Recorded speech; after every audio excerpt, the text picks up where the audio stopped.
First round of the NCAA tournament should have been going on right now. We would have buzzer beaters and upsets and the madness of March. Instead, we all have a busted bracket. But let's take some time and honor some of the unsung heroes of basketball, both college and high school, as part of what makes the game so great. You see them at every game.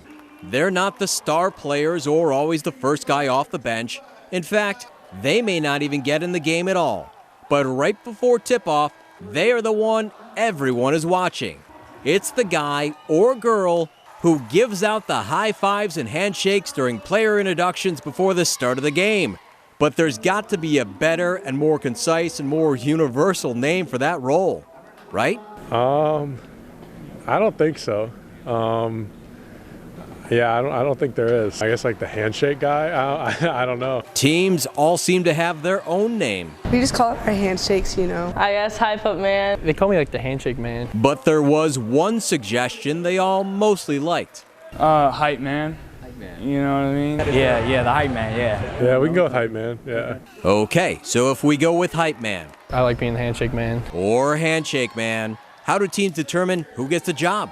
I actually did it myself. I just want to motivate my players. Last year I wasn't starting on varsity, so I initially just was like, hey, I'll do it. And this year I got injured in the beginning of the season, so I was like, you know what, let me do it again. It was just the first game and no one was out there, so I was like, I guess I'll do it then. Oh, I wanted to be it. I'm like, hey, can I do this? Like, okay, whatever, we don't care. But they all care about looking cool. In the beginning of the season, we always look at NBA handshakes and be like, oh, what's the cool ones? Josh. We go LeBron. LeBron's my favorite player. We both do it like this. So like, yeah. Well, we go 1, 2, 1, 2, 1, 2, 1, and then 2.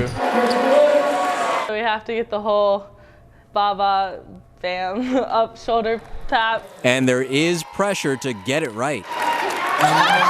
Jay's is probably not one of the more difficult ones, but like he does like a 1-2 with his hands. I always end up messing up because I forget which hand comes first. When we mess it up, it's real funny because we try to. I don't want the players getting real nervous before the game, you know. So if you laugh it off, have a good time, you know. And if the hype man gets a chance to start, look out. I'm gonna go crazy on my handshake. I get one of these my whole life. I'm definitely gonna do something real complicated.